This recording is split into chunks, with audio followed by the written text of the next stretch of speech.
Lo que se necesita montarla. El momento que la serie de frente, el momento que la monte hay un montón. Claro, es lo que te quiero decir. Claro. Es interesante porque se saben ni siquiera la experiencia por ahí, pero cuando... Bienvenido a la 16ª edición de las Jornadas de Historia y Desarrollo Local. Voy a hacer una introducción como un resumen de lo que va a tratar esta jornada. La jornada de hoy, miércoles 2 de agosto, va sobre la presencia visigoda en los Pedroches, el yacimiento de los Silla en Añora, que lo presenta el doctor Fedor Limba, de la Universidad de Göttingen. El jueves 3 de agosto, el esplendor minero de los Pedroches, por Antonio María Cabrera, miembro de la Sociedad Española para la Defensa del Patrimonio Ecológico y Minero. El lunes 7 de agosto va sobre el poblamiento islámico en la cura de Alfabayú, una aproximación arqueológica por la profesora doctora María Victoria Rosique Rodríguez de la Universidad de Córdoba. Y finalmente acabamos con, en el ámbito local, en un mundo globalizado, los participantes de los Pedroches en misiones internacionales de paz.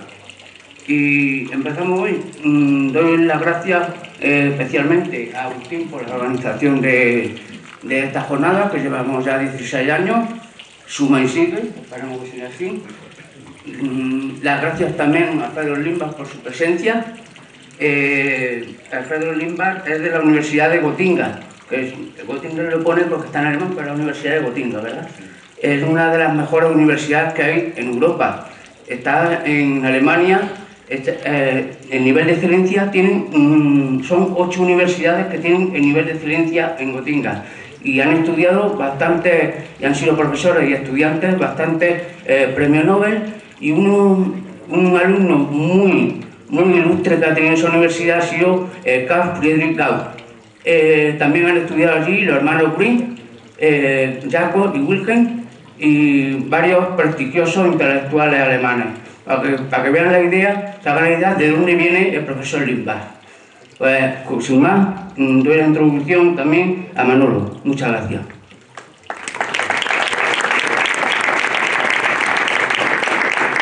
Bien, muchas gracias, José Domingo, concejal de Cultura del Ayuntamiento de Dos Torres, y bienvenido y bienvenida a este centro de interpretación de la arquitectura popular de Dos Torres, que, como bien sabéis, pues toda o casi toda la cultura que realizamos en este municipio pues se desarrolla en este ámbito, en este espacio, no solo en este patio, sino también en las distintas salas que tiene el centro.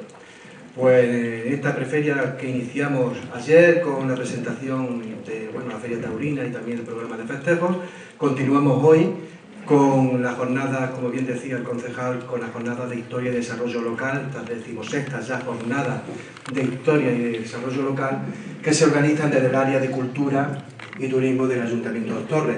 Como también decía José Domingo, organizadas ya desde hace 16 años por nuestro paisano Agustín Galán, que es el que coordina, junto con la Universidad UNIA, Universidad Internacional de Andalucía, y financia pues estas jornadas, ¿no?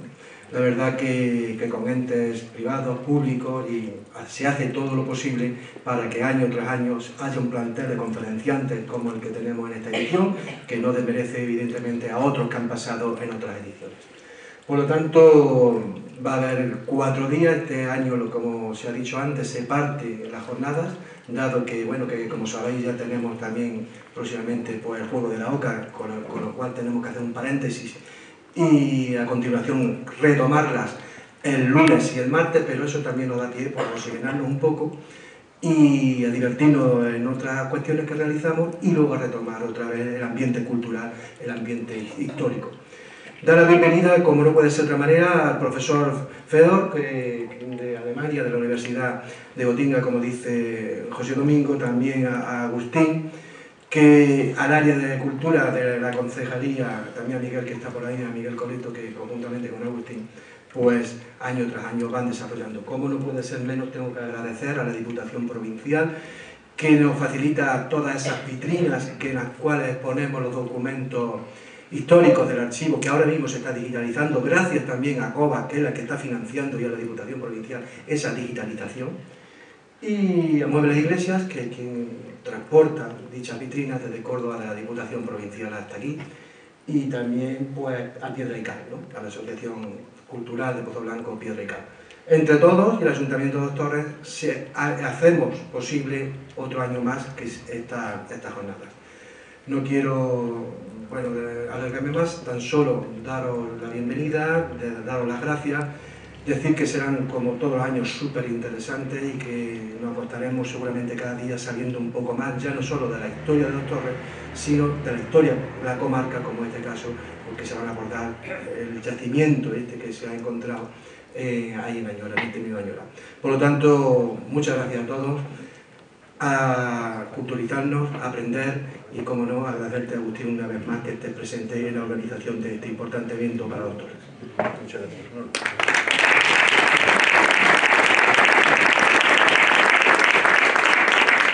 Muchísimas gracias. Yo quería empezar agradeciéndolo precisamente a vosotros que estáis aquí. De nuevo, una vez más, 16 años. Bueno, algunos tengo controlados, sé que no habéis venido todos los años, ¿no? Pero la mayoría sí. De verdad quiero daros las gracias muy sinceramente porque no tendría sentido lo que hacemos si no estuvierais vosotros, ¿no? Yo, algunos que me conocéis sabéis que por donde voy diciendo que soy de Dos Torres, de Los Pedroches. Si alguno no sabe dónde está Dos Torres, le digo Los Pedroches, Pozo Blanco, tal, allí, ¿no? Bien. Y la pregunta es, 16 años, digo, efectivamente. ¿Por qué? Pues porque hay interés por la historia, hay interés por conocer de dónde somos, de dónde venimos, que eso es lo que explica al final la situación en la que estamos y en la que vivimos, con todos los matices que queramos, ¿no? Entonces, de verdad, muy sinceramente, gracias. Para mí personalmente es un motivo de satisfacción, os lo digo de verdad, ¿eh? Es cierto que tenemos que empezar pronto a darle vueltas porque ya se van agotando temas, ¿no? Ahora explicaremos brevemente por qué este año hemos llegado a este programa, ¿no?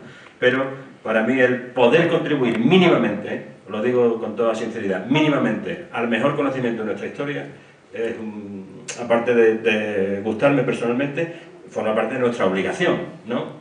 Como universitario, pues de dar a conocer los resultados de la investigación, que es lo que hacemos sencillamente, ¿no? Entonces, insisto, muchísimas gracias por acompañarnos un año más. ¿Por qué este programa este año? Bueno, habíamos prometido, me lo ha recordado Manolo, habíamos prometido hablar este año del doctor Cornejo. Lo dejaremos para el año que viene, porque queremos amarrar muy bien algunas de las cosas que vamos a decir, ¿eh? Entonces, hace falta estar muy seguros, o hasta donde las fuentes lo permiten, ¿eh? En la historia podemos hablar con seguridad hasta que salga otro estudio. Cuando sale otro estudio y rebate lo que hemos dicho, bueno, así se hace la historia, así se va construyendo y así vamos avanzando en el conocimiento. Ya sabéis que no nos importa tener que cambiar de criterio. No nos importó reconocer que la unión de Torremilán y Torrefranca no se produjo en el 39, 1839, que era la información que teníamos en ese momento. Luego, gracias a la aportación de José Luis González Peralbo, el profesor de Pozo Blanco, con el que hemos colaborado y se trabaja estupendísimamente, bueno, pues ampliamos nuestro conocimiento. No fue el 39, conocimos las circunstancias que dieron lugar al retraso en esa fusión, ¿no? Entonces, bueno, este es nuestro cometido. Nos da igual, lo importante es seguir creciendo y seguir conociendo mejor la historia, nuestra historia, ¿no? Estaba claro, desde el principio, cuando nos enteramos de que se estaba excavando en Añora, bueno, pues intentamos ponernos en contacto con Fedor. Inmediatamente respondió a nuestra petición, poniéndose a disposición para acercarse expresamente a impartir esta conferencia. Salió ayer de Alemania, volverá el día 4, así que bueno, ha sido un placer conocer lo que tenemos, hasta dónde, ¿no? Cada vez vamos ampliando nuestro conocimiento, vamos cubriendo etapas de nuestra historia. Y bueno, tenemos a medio plazo la mirada puesta en la publicación de todas las ponencias, una selección de las ponencias que se han ido sucediendo y necesitamos cubrir parcelas de esa historia, ¿no? Por orden cronológico, debería de continuar la conferencia que se impartirá el día 7, el poblamiento islámico en la cura de Fas al-Balut, una aproximación arqueológica, ¿no? Bueno, en algún momento hemos hecho alusión a esta época, pero encontré un artículo de María Victoria Rosique que hacía una síntesis, yo creo que muy ajustada, de lo que había sido la época islámica. Dominación islámica, ¿no? Aunque no sea políticamente correcto, pues, Si me permitís el paréntesis, de lo políticamente correcto estamos hasta el gorro. No aporta nada a lo políticamente correcto, ¿no? Todo lo contrario, retrasa el avance, retrasa el progreso porque no nos permite hablar con claridad lo que cada uno piensa. La época islámica, dominación islámica, como queráis llamarlo, acertaba, concretaba muy bien, y por eso la invitamos de la misma manera, encantada, y enseguida se puso a disposición para venir el día que era un problema de agenda, entonces lo encajamos el día 7.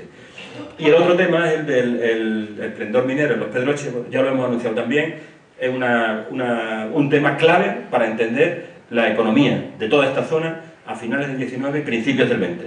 Alguno de vosotros ha conocido las pequeñas minas de bismuto que había dispersas por toda esta zona, ¿no? Se estuvieron dando concesiones hasta los años 40, ¿no? 1940, pero en la época interesante, importante, por la envergadura de las empresas que vienen, la mano de obra que se mueve, etcétera, etcétera, pues se va a dar a finales del 19 y principios del 20, y la impartirá Antonio María Cabrera Calero, de la mano de la Asociación Piedra y Cal, a la que agradecemos también la colaboración, que se ha incorporado a la organización de esta jornada, y vamos respondiendo al objetivo que nos marcamos al principio, ¿no? De ir ampliando este tipo de jornadas, no solo la historia de Dos Torres, sino la historia de toda esta zona, ¿no? Para el martes día 8 pues cambiamos completamente de tercio. ¿Por qué? Pues porque tenemos la ventaja de contar en nuestro pueblo con Vicente Lunar Bravo, teniente coronel del ejército, dispuesto siempre a acudir cuando le llamamos, y además una persona de las personas que en España mejor conoce yo creo que la mejor, por el puesto que ocupa, las misiones españolas de paz en el mundo entero, ¿no? Entonces nos va a hablar de qué personas de los Pedroches están participando en este momento en esas misiones internacionales de paz, ¿no?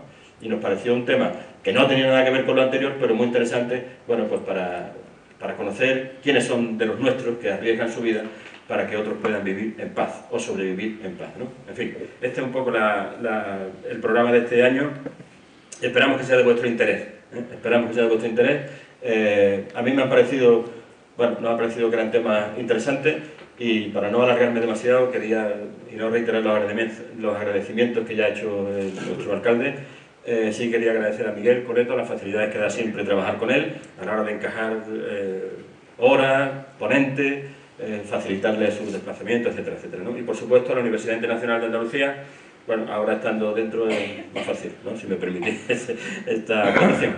Pero eso no significa que no se mire con mucho rigor el nivel de los ponentes, ¿eh? El nivel de los ponentes. Y esa es la primera criba que tenemos que pasar para conseguir la ayuda que nos da y que financia esta jornada.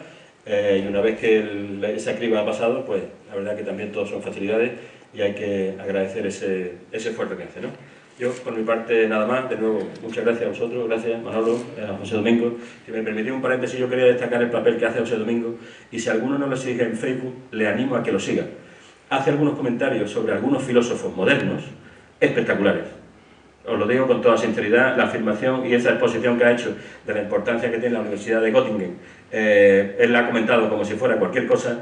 No es fácil, tiene que entrar en los índices de impacto de las universidades, tiene que mirar quiénes han sido los profesores más ilustres de esa universidad, y bueno, yo le sigo mucho en Facebook, y hace poco me puso sobre la pista de un filósofo surcoreano que está estudiando en Alemania, que se llama Han, o Hun, no sé, porque como es surcoreano no sé cómo se pronuncia, H-U-N. Tiene unas 3 obras muy cortitas. Una de ellas es La Sociedad del Cansancio, que si alguno tiene ganas para este verano, cuando la siesta aploma, el calor se hace fuerte, y quiere leerla, está muy interesante, ¿eh? Hace un análisis sobre la situación de este momento de la sociedad en términos generales, y me puso sobre la pista José Domingo. Yo no tenía ni idea que existía, y le sigo muy de cerca, y os animo a que le sigáis muy de cerca, porque estudia mucho, ya lo sabéis, y hace algunos comentarios muy acertados sobre esa cuestión, ¿no? Muchas veces lo que tenemos cerca no solemos valorarlo.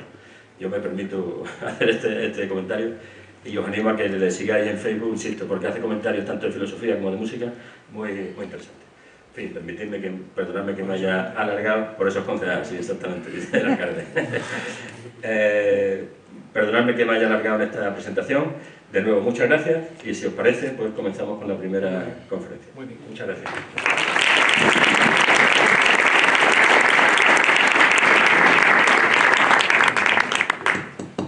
El doctor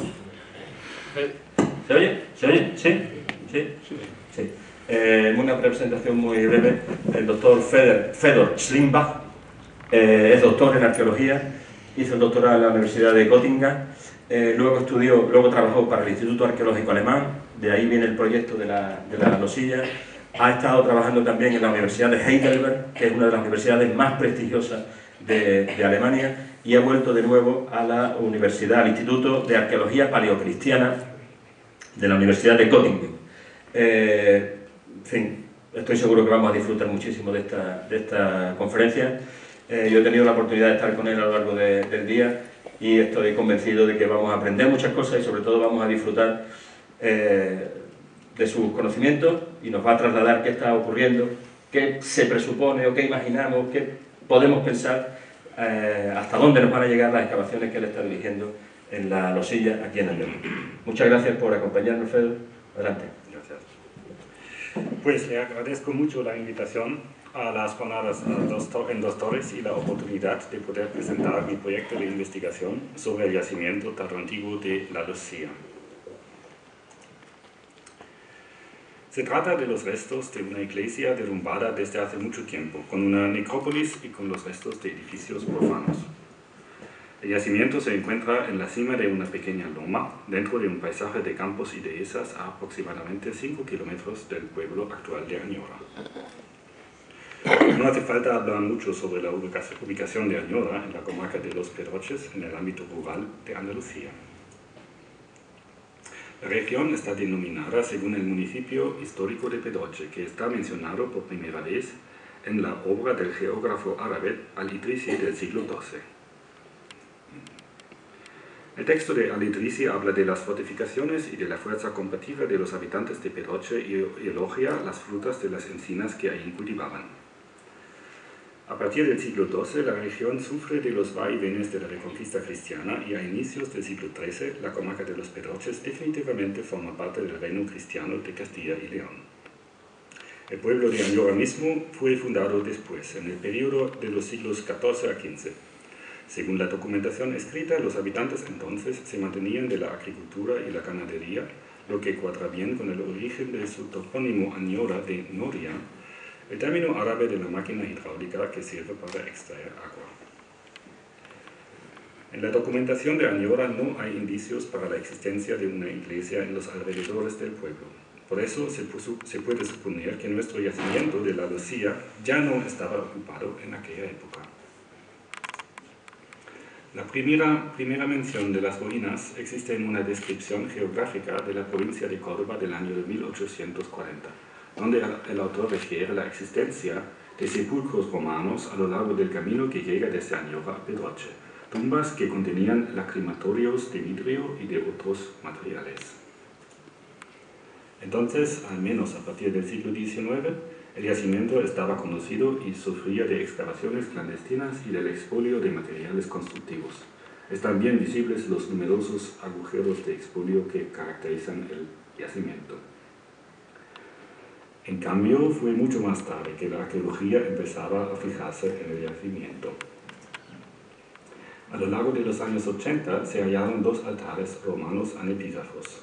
Fueron llevados al Museo de la Fundación Praza, en Torrecampo, y al pueblo de Añora, respectivamente. La investigación arqueológica del yacimiento la empezó el colega Antonio Arévalo Santos en los años 90. Pensando que se trataba de una necrópolis tardorromana, realizó las primeras excavaciones sistemáticas. Pudo excavar 4 tumbas, 3 de ellos fuera de la iglesia y una dentro.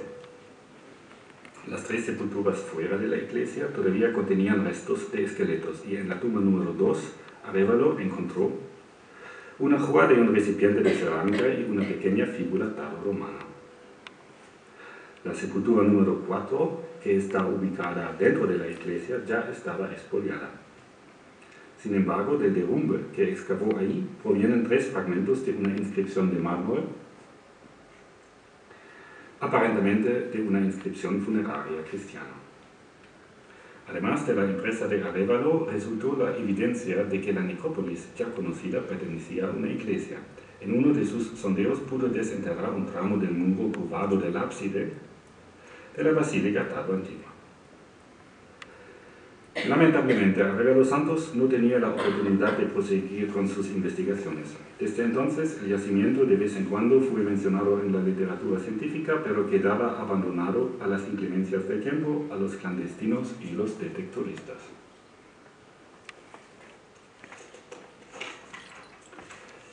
En primavera de 2013 empezamos con nuestro proyecto, con un recorrido del yacimiento. Nos pusimos en contacto con el Ayuntamiento de Añora y con el propietario de la finca, que todos se revelaron muy solícitos y cooperativos a lo largo de los años siguientes. En verano de 2013 emprendimos una primera campaña no invasiva. Limpiamos el derrumbe de la iglesia y los sondeos de las excavaciones de los años 90 y realizamos una documentación de lo que estaba visible en la superficie. Además, elaboramos un plano topográfico de la parcela y efectuamos una prospección tradicional respecto a los fragmentos de cerámica en superficie. En partes de la parcela, además, realizamos una prospección geomagnética. A continuación, de 2014 hasta 2016, realizamos 3 actividades arqueológicas en el yacimiento que incluyeron excavaciones en la iglesia y el área alrededor. El equipo de investigación se compone sobre todo de arqueólogos y estudiantes de arqueología de Alemania y de España.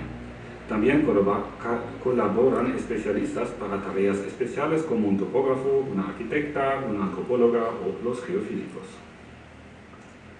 De 2013 hasta 2016 el proyecto fue financiado por el Instituto Arqueológico Alemán. Con el fin de mi contrato temporal, en otoño de 2016, el proyecto se trasladó al Departamento de Arqueología Paleocristiana de la Universidad de Gotinga, de donde prevemos proseguir con el proyecto a partir de 2018. Sobre todo, quiero mencionar aquí el apoyo que nos dispensa el Ayuntamiento de Añora, que nos pone a nuestra disposición mano de obra y que siempre nos apoya en cuanto a necesidades técnicas y logísticas. Además, debemos al Ayuntamiento de Añora el vallado que rodea la ruina de la iglesia desde otoño de 2014. Protege el yacimiento de los clandestinos y de los detectoristas. Después de esta introducción y de los agradecimientos que quería hacer sinceramente, vamos a ocuparnos con las estructuras que desde 2013 estamos estudiando.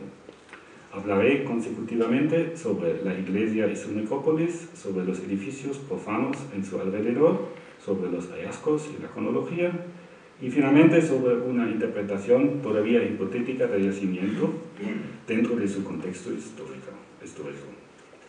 Empezamos con la iglesia. La iglesia de la Lucía era una basílica con 3 naves, con arquerías sobre pilares y con un ábside central en su terminación este. Por los problemas relacionados con el tema de la conservación de los muros, hasta ahora desistimos de una excavación extensa de los mismos. Las partes que ya hemos desenterrado son suficientes para una reconstrucción esquemática de la basílica. Tenemos aquí esta reconstrucción esquemática. Las áreas con fondo blanco son las áreas excavadas por nosotros o por Arevalo Santos en los años 90, y lo que queda en gris es el área todavía no excavada. Y en azul vemos la reconstrucción esquemática de los muros de la basílica, con la nave lateral norte, la nave central, la nave lateral sur, los pilares separando las naves y el ábside al término este de la nave central. Aquí lo vemos en realidad. Aquí esto es la parte meridional del ábside. Esto es la pequeña parte que excavó Arevalo en los años 90. Aquí estas tumbas están situadas dentro de la nave lateral norte, esta también. Aquí tenemos tumbas en el área oeste de la nave central. Las piedras aquí son los restos del muro oeste de la basílica, y aquí tenemos una pequeña parte de la nave lateral sur. Los muros y los pilares de la iglesia muestran una mampostería de calidad moderada. Los muros consistían de piedras irregulares y de fragmentos de ladrillos puestos con mortero de cal. Sin embargo, en la superficie del yacimiento existen varios sillares de granito de dimensiones considerables, y al menos en un lugar, uno de estos sillares queda in situ, formando parte del muro norte de la nave lateral septentrional. Por eso hay que considerar que posiblemente en sus partes más altas los muros de la iglesia consistían también de sillares de dimensiones notables. Y probablemente serían estos sillares grandes los que, después de la ruina de la iglesia, fueron expoliados con preferencia. Al este del término oriental de la nave lateral sur estaba adosado un anejo. Sus muros muestran una técnica constructiva diferente de la de los muros de la basílica. Estos los muros que tengo aquí en color amarillo.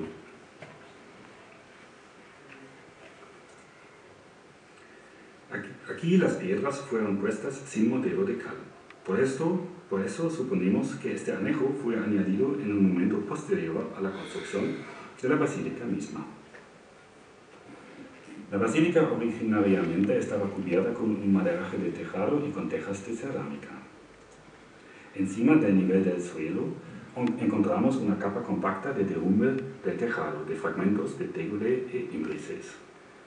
Lo vemos aquí, esto es el suelo de la iglesia, dentro de la nave central, y aquí observamos una capa de derrumbe de tejas. Parece que el colorido gris y negro de esta capa de derrumbe resulta de los restos de la madera constructiva del tejado, porque en el mismo nivel también hallamos un gran número de clavos de hierro. En su interior, la basílica inicialmente tenía pavimentos de mortero y de opus signinum. Se pueden diferenciar diferentes calidades de pavimento. En el ábside y en la parte oriental de la nave central encontramos un opus signinum de alta calidad. En medio de la nave central se habían conservado restos de un pavimento de mortero de cal de color gris. En parte pudimos observar restos de un revoco de mortero, por ejemplo en las caras de uno de los pilares de la arquería septentrional. Esta parte marcada, este es el pilar, y aquí se pueden observar los restos del revoco. Parece entonces que los muros de la basílica estaban revestidos de esta manera. Vestigios de pintura hasta ahora no hemos encontrado. A lo largo de la fase de la utilización de la iglesia fue anejado la dependencia al sureste que ya hemos mencionado. Además, fueron construidos unos muros secundarios dentro de la basílica. Observamos dos muros en dirección norte-sur que aparentemente separaban un área al término oriental de la nave central del ábside, dando un paso en el eje de la nave central. Pues aquí es esta área que estaba separada por muros secundarios aquí y aquí. En cuanto a la técnica constructiva empleada, estos muros son diferentes a los de la basílica misma. Su fábrica consiste en piedras colocadas sin modelo. Por el espesor escaso de dichos muros y su construcción débil, suponemos que no alcanzarán más que una altura mediana. Parece que se trata de parapetos con función de una separación litúrgica. Si nuestra reconstrucción está correcta, el área separada por estos muros secundarios se podría interpretar como coro, un espacio reservado para los clérigos, situado entre el santuario del altar en el ábside y el área de los fieles en la nave central. Hay varios ejemplos para la separación del coro con medios arquitectónicos, como por ejemplo en la Basílica Taro-Antigua, en el Olmo de Vinatera, cerca de Eyín, en la provincia de Albacete, donde la separación fue realizada mediante canceles monolíticos. Un aspecto importante de la Basílica de la Lucía es la existencia de un gran número de sepulturas, en parte dentro y en parte fuera del edificio. En todas las áreas excavadas, la iglesia ofrece sepulturas debajo del suelo. Hasta hoy, 10 sepulturas fueron excavadas, 4 por Arévalo Santos en los años 90 y 6 por nosotros. Además, conocemos otras 3 tumbas que todavía no están excavadas. Se trata de cavidades construidas de piedras, con más o menos esmero. Las paredes de la tumba número 4, por ejemplo, consisten de losas de granito monolíticas y de ladrillos de alta calidad puestos con mortero de cal. Es esta imagen por aquí. Las paredes de las tumbas 6 y 10, al contrario, se componen de pequeñas piedras de formas irregulares y no tienen mortero. Por ejemplo, aquí 6 y 10. Esta heterogeneidad probablemente resulta de que las sepulturas fueron construidas en diferentes momentos y por orden de diferentes comitentes, tal como correspondía a los deseos y a los recursos de estos comitentes.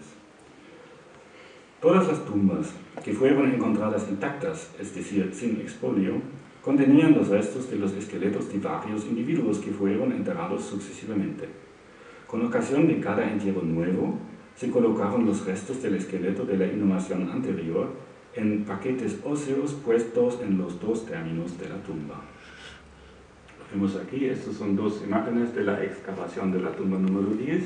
Arriba tenemos el nivel superior con el esqueleto del último enterramiento y en el nivel inferior, más abajo, tenemos los paquetes óseos con los huesos de los esqueletos de enterramientos anteriores.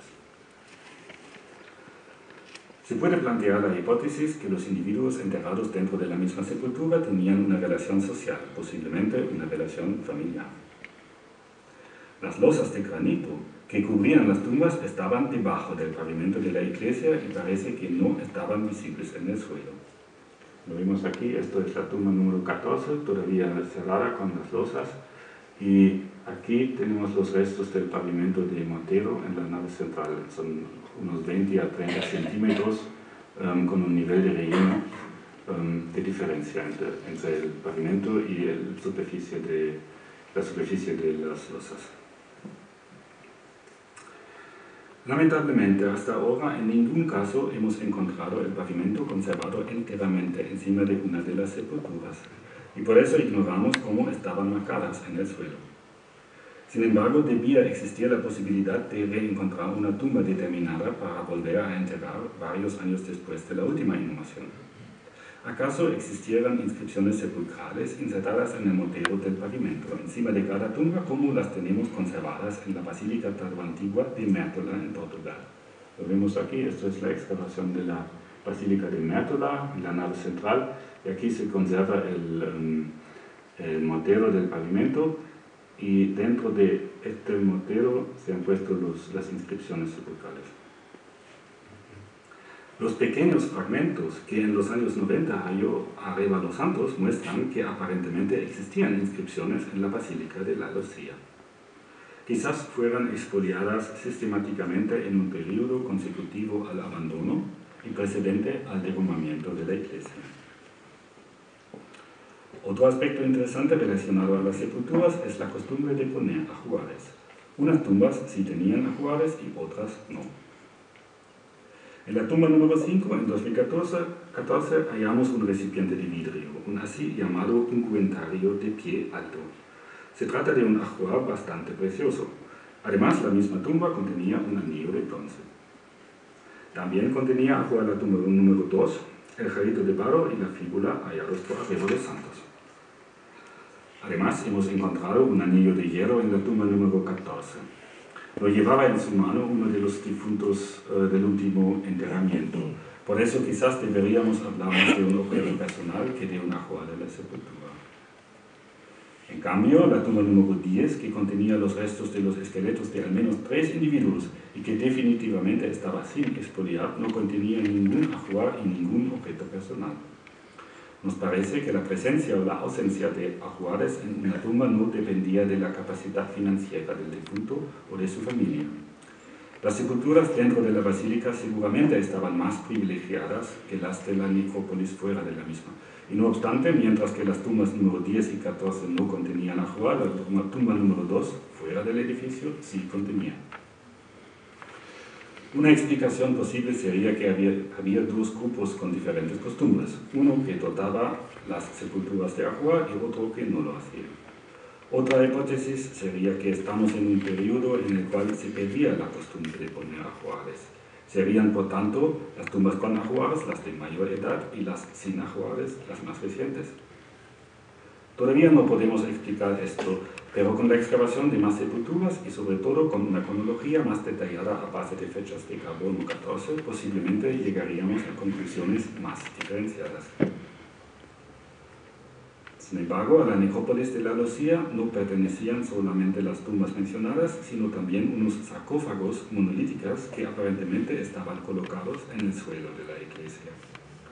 Un sarcófago entero existía en la superficie en la parte occidental de la basílica.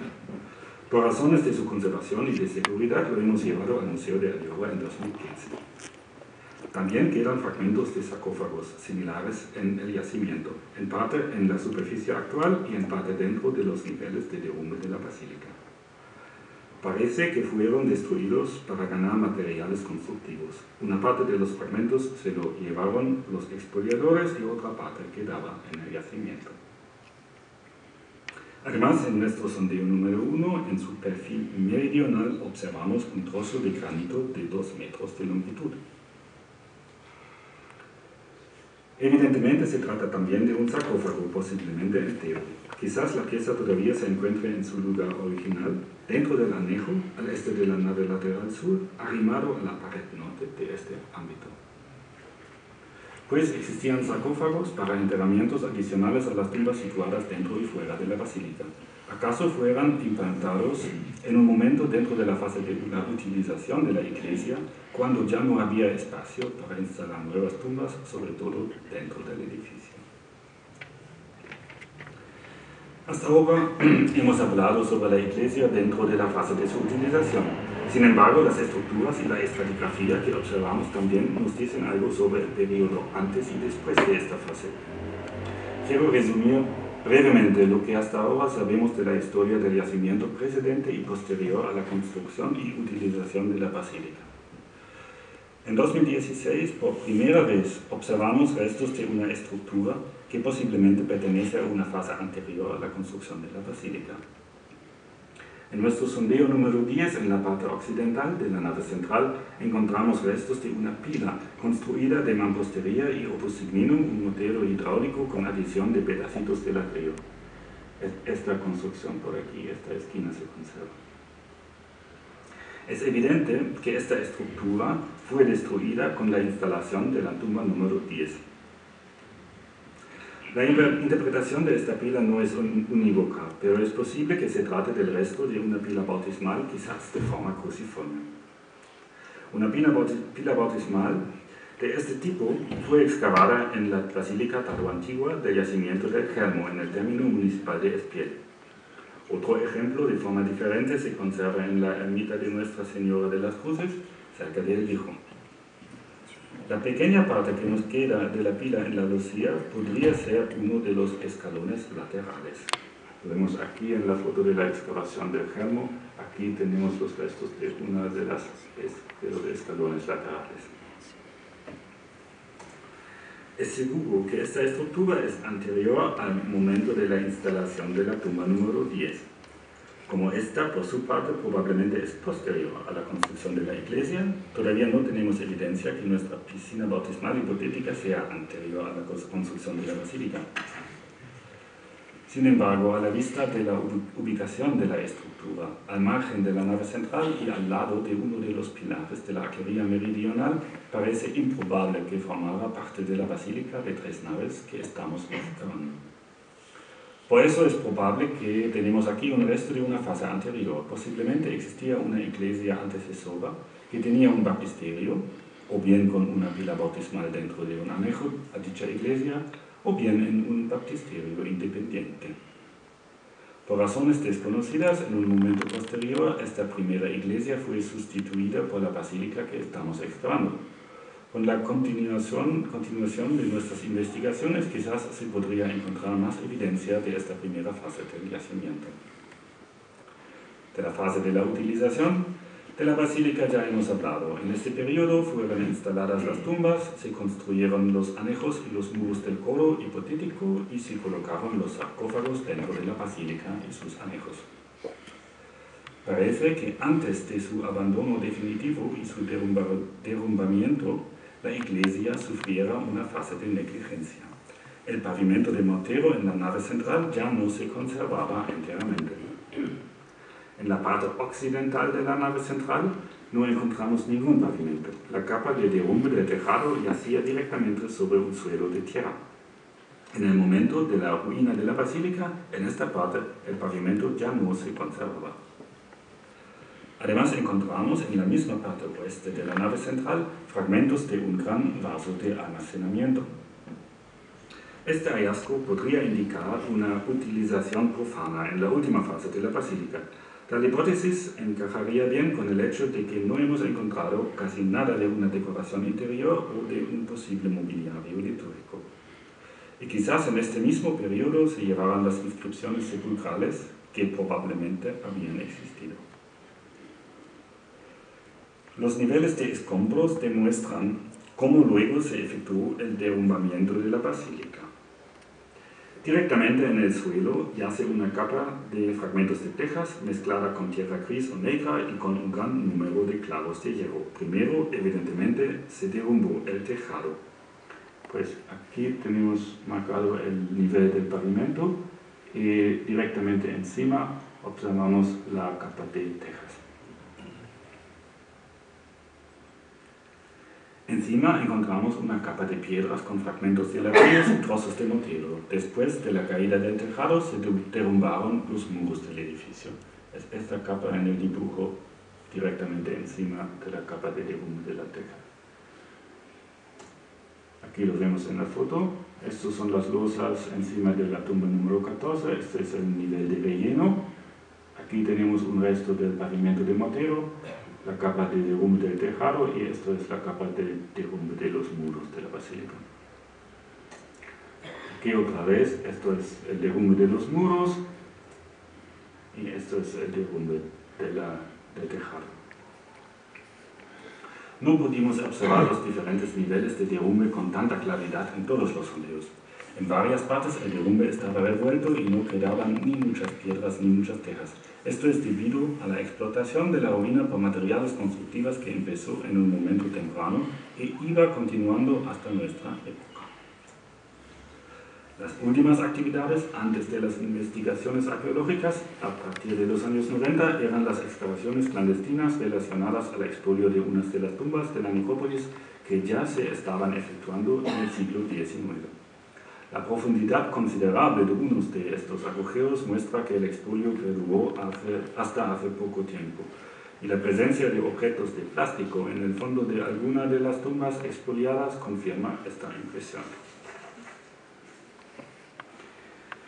Desde inicios del proyecto enfocamos no solo la basílica y su necrópolis, sino también los restos de su contexto profano en que fue fundada y en que existía. Ya en 2013 habíamos realizado una prospección geomagnética en el área alrededor de los restos de la basílica. Lamentablemente el resultado de las mediciones está poco claro. Esto es debido en parte a las características de la tierra en el yacimiento y en parte a una veta metálica que se extiende debajo de la iglesia y que genera un campo magnético intenso. Sin embargo, en dos áreas pudimos identificar estructuras regulares y al lado sureste de la basílica efectivamente encontramos restos de edificios. Pues aquí en esta imagen vemos, aquí es el área con la basílica, aquí el ábside, el vallado, y aquí son nuestros sondeos donde excavamos edificios profanos. Hasta 2016 excavamos enteramente el denominado edificio A. Se trata de un edificio rectangular de 3 por 7 metros aproximadamente con una entrada en su lado oeste. En un ámbito al término septentrional desenterramos los restos de un horno. Es una fortuna que nunca se había arado la tierra con más profundidad que unos 8 centímetros. Por eso se conservan la primera hilada de piedras de los muros y las partes bajas de las instalaciones dentro de los edificios. La interpretación de la función del edificio depende de la interpretación del horno. Nos parece que se trata de un horno de cocina. Los hallazgos de huesos de animales dentro del edificio encajan bien con esta hipótesis. Más al norte encontramos otro edificio que llamamos edificio B. Hasta ahora solo pudimos excavar una parte y todavía no hasta el nivel del suelo. Parece que hemos excavado la esquina de una construcción cuya extensión todavía desconocemos. De estos sondeos provienen fragmentos de cerámica, entre ellos parte de un gran vaso de almacenamiento fragmentado. Un hallazgo interesante es una tégula con decoración estampada. También encontramos una pequeña piedra de moler. De los restos de estas estructuras profanas todavía tenemos menos conocimientos que en relación a la basílica. Nos parece que en este área existían dependencias, pero todavía ignoramos si se trata de la paz rústica de una alquería o de una parte de un pequeño poblado. En el penúltimo apartado de mi conferencia voy a resumir los hallazgos de las excavaciones. En la mayoría se trata de pequeños fragmentos de cerámica. Solo una pequeña parte de ellos es significativo en cuanto a la cronología. Los fragmentos más antiguos son de vasos de Terra Sigillata tardía y de sus imitaciones, pertenecientes al periodo entre los siglos IV y VI. Provienen todos de la superficie o de los niveles superiores revueltos. Se trata de fragmentos que ya desde mucho tiempo fueron desplazados de un lado al otro del yacimiento. Estos fragmentos de Terra Sigillata documentan una presencia en el yacimiento en dicha época. Sin embargo, por la cantidad escasa creemos que se trata de una presencia limitada, quizás de una casa aislada, o quizás ni siquiera una presencia permanente, sino temporal. Lo que nos falta totalmente son hallazgos de épocas anteriores. No hay ningún fragmento de Terra Sigillata de la época imperial y por eso no parece que había una ocupación anterior. Los dos altares anepígrafos, que fueron hallados en los años 80, sí podrían ser de esta época, pero es bien posible que fueron traídos de otro yacimiento como material constructivo para la basílica. En la mayoría tenemos fragmentos de cerámica de vasos de producción local. Un ejemplo característico es este jarrito con decoración incisa. El problema con las producciones locales es que no es posible fecharlas. Las hay en yacimientos de época tardoantigua, pero es imposible limitarlas solo a este periodo.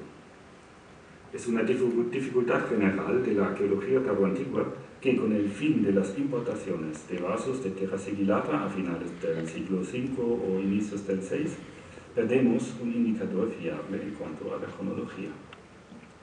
La producción y difusión de cerámica significativa empieza otra vez en época alta medieval, es decir, en el periodo imperial, en los siglos 8 a 9 con las producciones islámicas. El hecho de que en la losía de un lado apenas tengamos fragmentos de la Terra Sigillata tardía y que de otra parte todavía no tengamos las producciones altomedievales indica que la cronología de nuestro yacimiento se sitúa justamente entre estas dos épocas, es decir, entre los siglos 5 y 10 aproximadamente. Y que no había una ocupación anterior ni posterior. La ausencia absoluta de monedas antiguas y medievales también armoniza con esta hipótesis. El yacimiento fue fundado en una época cuando ya no se utilizaban las monedas tardorromanas y fue abandonado antes de que se difundieran las monedas árabes en los ámbitos rurales de la península. Pudimos corroborar esta estimación mediante una primera serie de dataciones de materiales orgánicos con el método de radiocarbono. La fecha más anciana la tiene una muestra de carbón o de madera carbonizada del nivel de derrumbe del tejado en la nave central. Probablemente se trata de restos de una viga de la armadura de gubrición. Según el resultado obtenido, el trozo de madera analizado crecía en un momento entre los años 426 y 549. Otra muestra era un fragmento de hueso humano proveniente de la tumba número 4. Lo habíamos hallado cuando limpiamos la tumba para su documentación. Del análisis resultaba una fecha entre los años 579 y 654 para la muerte del individuo que fue enterrado allí. La tercera muestra, otra vez de carbono, proviene de la cámara de combustión del horno dentro del edificio A. Nos parece probable que se trata de los restos de la última quemación del horno antes de su abandono. Y la fecha bastante tardía encaja bien con esta hipótesis. El árbol del cual proviene la madera quemada crecía en un momento dentro del periodo entre 656 y 764, es decir, de mitades del siglo VII hasta mitades del VIII. Resumiendo la cronología que nos dan los análisis de carbono 14, se puede suponer que La basílica fue construida en un momento después del año 426, pero no mucho después de mitades del siglo VI. La basílica luego fue empleada para enterramientos. La sepultura número 4 fue utilizada en un momento entre finales del siglo VI y mitades del siglo VII. En este mismo momento, la basílica entonces ya existía. El horno en el edificio A fue construido y utilizado antes de su abandono entre mitades del siglo VII y mitades del VIII. Sin embargo, necesitaríamos más datos cronológicos de la basílica y de los edificios satélites para delimitar mejor el periodo en el cual el yacimiento fue fundado, utilizado y abandonado. A continuación les presentaré unos hallazgos destacables que provienen de nuestras excavaciones arqueológicas en los años pasados. Ya hemos mencionado el así llamado ungüentario de pie alto proveniente de la tumba número 5. Se trata de un tipo de vaso infrecuente, del cual hasta ahora se conocen solamente 7 ejemplares, todos de la península ibérica. Según lo que se sabe de las circunstancias de sus hallazgos, estos recipientes todos provienen de necrópolis tardantiguas de los siglos VI y VII. El ejemplar de la Lucía entonces encaja bien en el marco cronológico que delimitamos a base de la cerámica y las fechas de los análisis de carbono 14. Tenemos más evidencia para objetos vítreos en la Lucía mediante el hallazgo de varios fragmentos de vidrio de colores diferentes que, al menos en parte, pertenecían seguramente a vasos de diferentes tipos. Estos fragmentos provienen todos de los niveles estratigráficos más altos y nunca de las capas de derrumbe de la iglesia. Por eso suponemos que se trata de fragmentos de vasos de vidrio que fueron destruidos por los clandestinos cuando, mucho después del derrumbamiento de la basílica, expoliaron parte de las tumbas. En relación con esto, quería recordarles otra vez la mención de lacrimatorios de vidrio procedentes de la necrópolis de la Lucía en la obra del año 1840. Además hallamos, no dentro de la tumba número 5, sino encima, un objeto de hierro en forma de una cruz latina. Se encontraba directamente encima del suelo de la nave lateral. Todavía no pudimos interpretar la función del objeto. Parece que estaba previsto para ser colgado de su brazo largo. Al inicio pensábamos que se podría tratar de un candelero y que en los eslabones estarían colgadas lámparas sueltas, quizás de vidrio. Sin embargo, unos detalles del objeto hablan en contra de esta interpretación. Otro hallazgo menos espectacular, pero también interesante, es una gema de cornalina que proviene del nivel de erosión dentro de la tumba número 6, que ya estaba expoliada en el momento de nuestra excavación, en 2015. Por eso desconocemos si la pieza formaba parte del ajuar de la tumba o si ha llegado a la tumba después del saqueo de la misma. De todas formas, proviene del contexto de la basílica. La gema en su capa trasera ofrece el perfil de Minerva. Una particularidad iconográfica es la falta de su casco y el penacho aguantado solamente por cintas. Mis colegas Lang y Lehmann de Leipzig y Madrid, a los que debo estas indicaciones, suponen una cronología de la pieza en la segunda mitad del siglo I a.C. Aparentemente se trataba ya de un objeto antiguo cuando llegó a nuestro yacimiento en época visigoda. Quizás estaba aplicado en un anillo o en otro objeto de robótica. Voy a terminar este resumen de los hallazgos con un último género menos imponente pero característico para el yacimiento de la Lucía. Se trata de una cantidad considerable de pequeños trozos de escoria. Los trozos de escoria muestran huellas de corrosión de hierro y de cobre. Aparentemente se trata de escoria de la fundición de minerales. No es extraño encontrar vestigios de una metalurgia antigua en la Lucía si recordamos la veta metálica que aparecía tan clara con la prospección geomagnética que realizamos en 2013. Los trozos de escoria existen en superficie y en casi todos los niveles arqueológicos, incluso en el relleno de los muros de la basílica. Por eso deben pertenecer a una explotación minera en el yacimiento que precedía a la fase de ocupación tardo-antigua. Por la falta de materiales de época romana, sospechamos que dicha explotación se efectuaría en época prerromana. Esto no sería sorprendente, ya en las obras de Estrabón y Plinio el Viejo, la Sierra Morena se encuentra mencionada a propósito de su riqueza en minerales. Voy a resumir brevemente lo expuesto. En época antigua, probablemente prerromana, había una explotación minera en el yacimiento de la Lucía. En época romana, el sitio no estaba poblado. La ocupación del mismo se efectuó en época tardoantigua, quizás ya a lo largo del siglo V, quizás más bien en el siglo VI. A esta ocupación tardoantigua, quizás un cortijo, quizás un pequeño poblado, pertenecía una iglesia. Parece que había una primera y una segunda fase. El yacimiento y la basílica fueron abandonados antes del siglo X, quizás ya a lo largo del siglo VIII o IX. Se podría sospechar que esto era debido al ocaso del reino visigodo con la batalla de Guadalete en 711 y la subsiguiente dominación árabe en la península ibérica.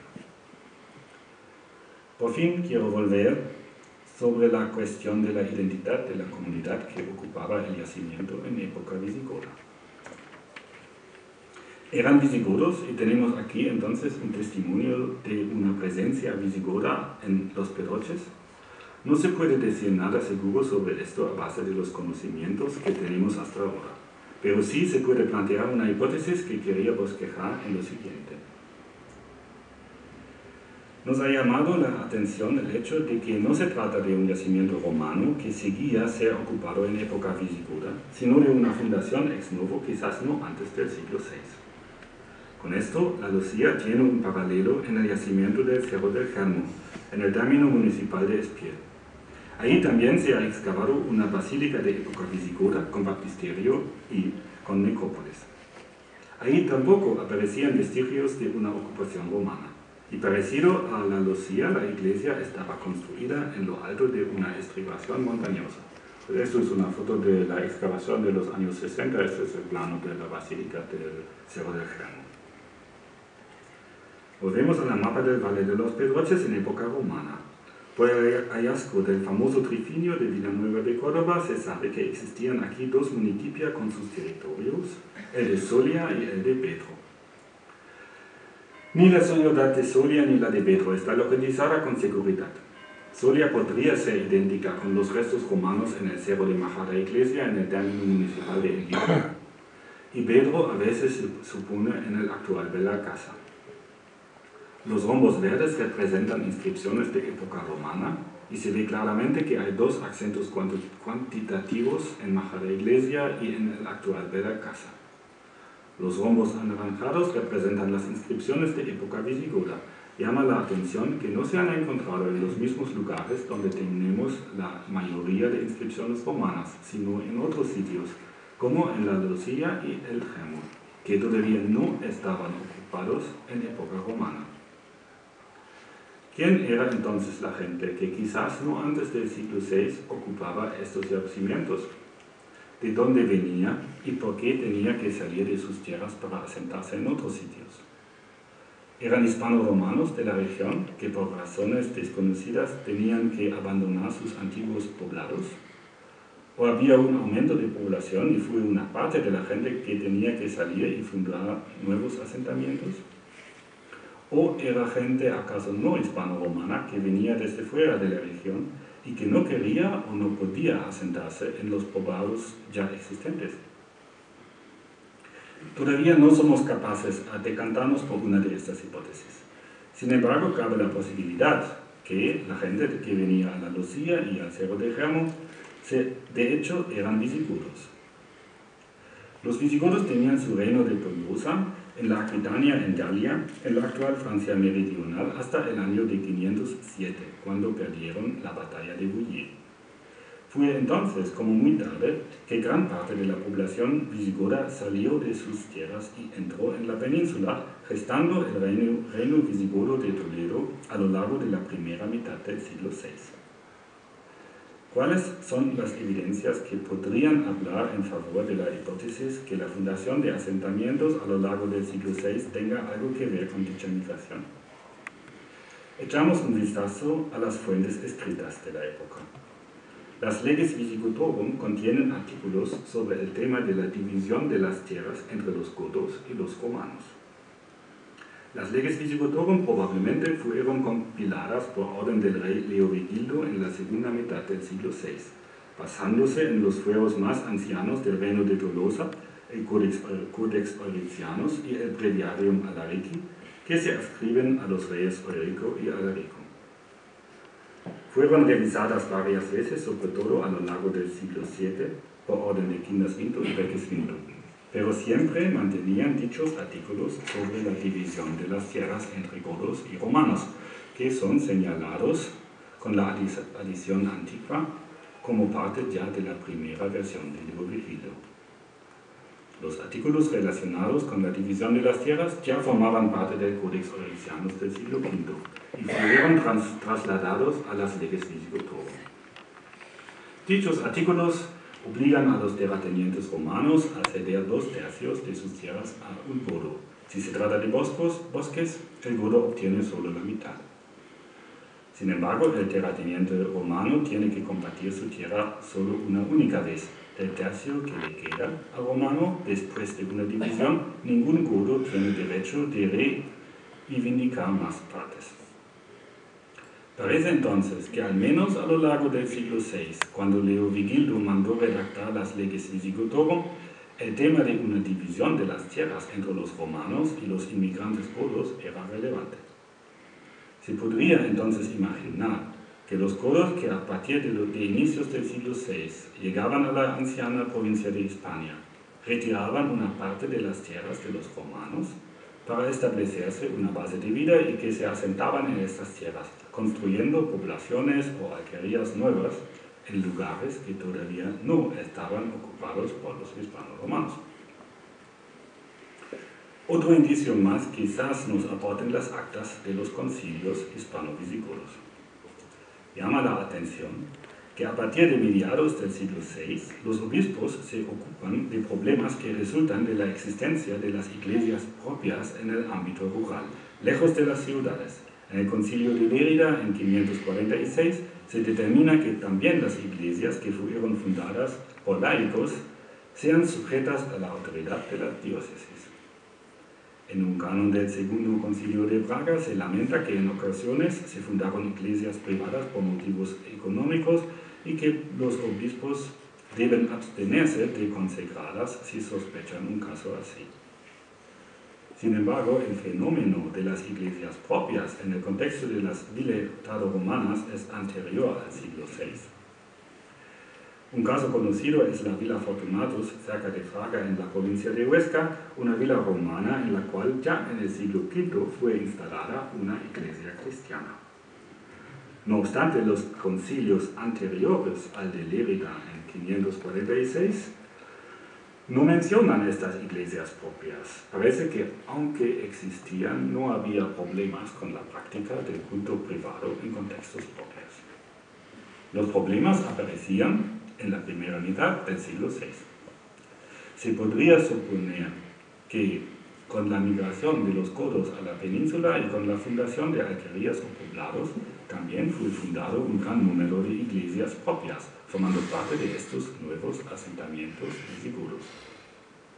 Sin embargo, estos inmigrantes godos hasta el año de 589 estaban arianos, y esto podría explicar por qué, sobre todo en la segunda mitad del siglo VI, las actas de los concilios reflejan un conflicto entre los obispos en las ciudades hispano-romanas, mayoritariamente católicos, y unos propietarios, quizás arianos, en el ámbito rural.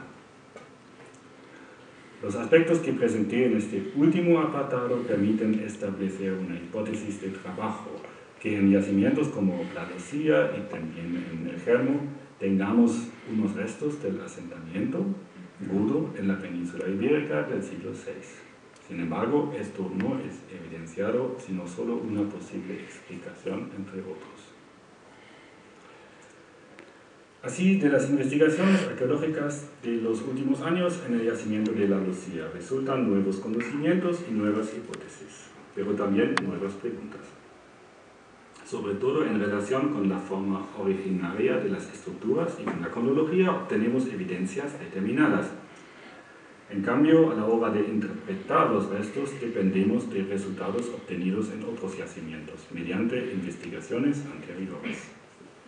También nos podemos servir de los resultados en otros campos, como en la historia o la epigrafía. Sin embargo, con toda interpretación salimos pronto del ámbito de los conocimientos seguros y entramos en la esfera de las conjeturas e hipótesis que en un futuro se revelarán como correctas o erróneas. Así, nuestras actividades, de las cuales he dado cuenta esta noche, son un paso más sobre un camino largo que empezó con las primeras excavaciones de monumentos de época tardoantigua a finales del siglo XVIII y que ojalá continuará en el futuro, sea en este mismo yacimiento, sea en otros. Gracias por su atención.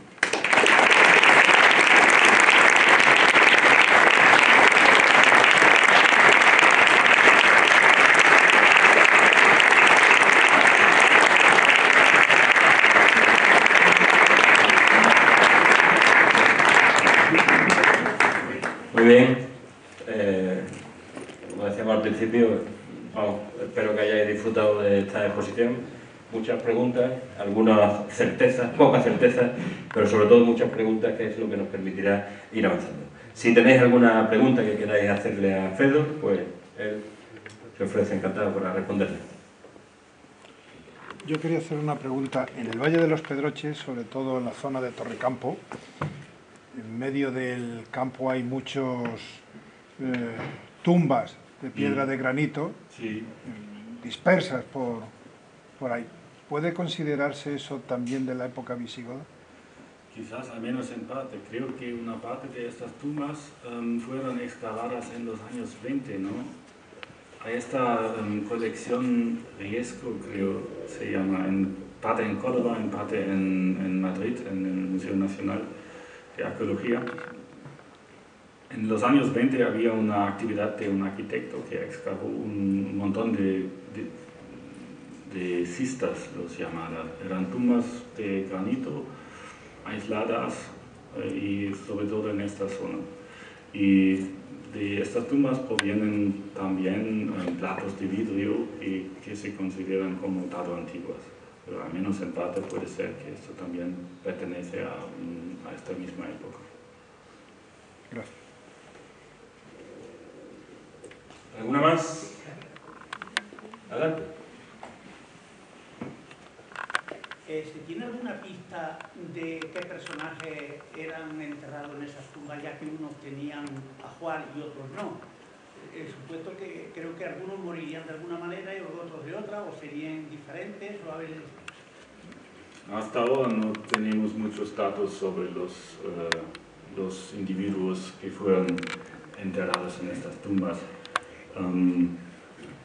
Tenemos la evidencia que se trata de varones y de mujeres, y también tenemos evidencia para la inhumación de niños, pero más no, hasta ahora no podemos decir.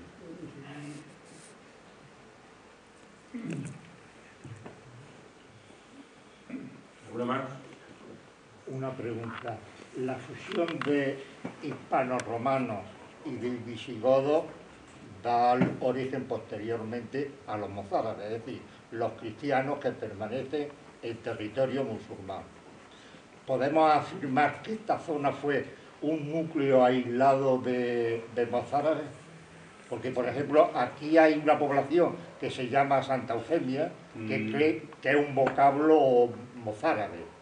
Y entonces sería una clara señal de que aquí hubo un núcleo aislado dentro del contexto de la España musulmana. Pues en cuanto al yacimiento de la Lucía, como he expuesto, no tenemos evidencia de una perduración de la ocupación hasta época musulmana.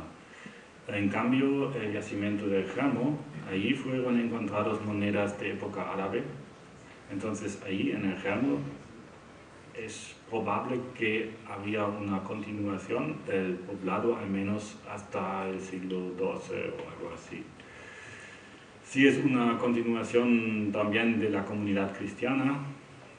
Esto no sabemos, pero quedaba ocupado el yacimiento del Camo, en contrario al yacimiento de la Lucía, o lo que sabemos hasta ahora.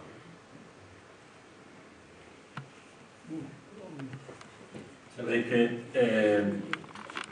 hemos visto que esto es una zona de poblamiento nueva, ¿no? Y que luego Añora, la fundación de Añora, tampoco va a tener nada que ver con el terreno que ocupaba la Losilla, ¿no? Es decir, está ahí este poblamiento en torno a 2 siglos y pico, luego parece que se olvida porque Añora se funda en una zona, sobre un terreno completamente diferente. La fundación de Añora está a finales del siglo XIV, principios del siglo XV, ¿no? 1493-94, y hay documentación de pleitos que tienen habitantes de Añora con habitantes de Torremilano, ¿no? Parece que la fundación de Añora depende o deriva o nace, surge a partir de Torremilano. Es decir, que estaríamos hablando de una zona que surge en un momento determinado, que se ocupa y luego vuelve a desaparecer. Y no tenemos de ella noticias hasta que comienzan las excavaciones a lo largo del siglo XX, ¿no? Con lo cual, bueno, una cuestión también interesante, ¿no? El tener eso en cuenta. Bien. ¿Queréis más historia? ¿No?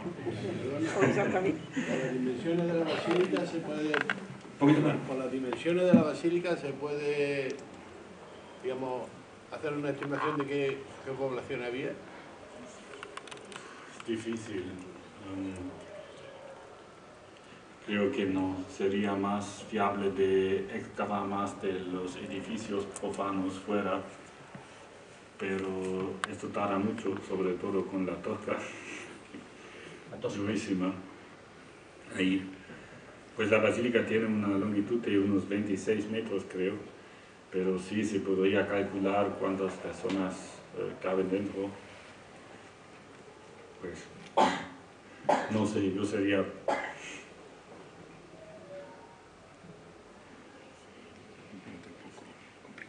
¿Cuánto te da la cantidad aproximada? ¿200 personas, 250 personas? Quizás menos, pero yo no creo que se puede decir o estimar la comunidad a base de las dimensiones de la iglesia. Porque puede también ser algo de prestigio construir una iglesia grande dentro de una comunidad pequeña. Voy adelante. En aquella época, la construcción de una basílica, ¿eso era privado o era de una comunidad? ¿O quién construía eso? Hay muchas fundaciones de iglesias privadas. Es el problema que cuando alguien vive en el campo, se ocupa de ganadería y agricultura, para irse en la próxima iglesia en la ciudad para horas, para a veces días. Y por eso ya en el siglo V mucha gente construyen sus propias iglesias en su terreno. Y de esto resultan los problemas que reflejan los concilios.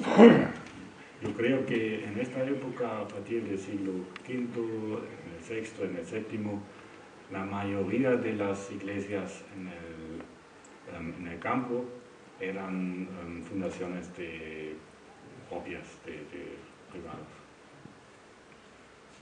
Eso se mantiene también en la era moderna. La mayoría de las iglesias se fundan a partir de donaciones privadas, ¿no? Que luego requieren la autorización de la autoridad eclesiástica. El próximo día daremos un documento muy interesante sobre eso, del siglo XVIII, referido a la situación de las congregaciones que había en toda esta zona a finales del siglo XVIII. Y hay un buen número de ellas que se crean sin la autorización de la autoridad eclesiástica, ¿no? Atendiendo a esta cuestión. ¿Alguien poderoso quien la hiciera en esa época? ¿Hay qué? ¿Alguien poderoso quien la hiciera en esa época esa basílica? Sí, alguien con recursos suficientes como para construir la basílica. Sí, pues alguien, un terrateniente que tiene mucha tierra, puede construir una basílica así para su familia, quizás para la gente que estaba en su entorno. bien imaginado. Ese tema es muy interesante, porque no es la cuestión de hoy, ¿no? Pero sin embargo cuando se producen las visitas a monasterios, iglesias y tal desde el siglo XVI, lo que sale ahí no es eso. Lo que sale es que quien mantiene la iglesia realmente es la comunidad, el conjunto de la comunidad, con aportaciones muy pequeñas, es verdad. Que a lo mejor la dotación inicial para la construcción de la iglesia sí requirió necesariamente de algún gran propietario que pusiera a disposición la mayor cantidad de fondos, ¿no? Pero luego el mantenimiento no es tanto de los grandes propietarios como de los pequeños propietarios, sumando a base de, bueno, de los impuestos. Exacto, más o menos.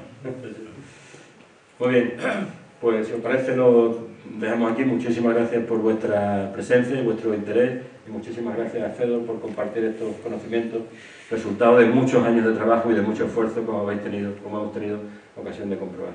Así que muchísimas gracias y nos vemos mañana. Gracias.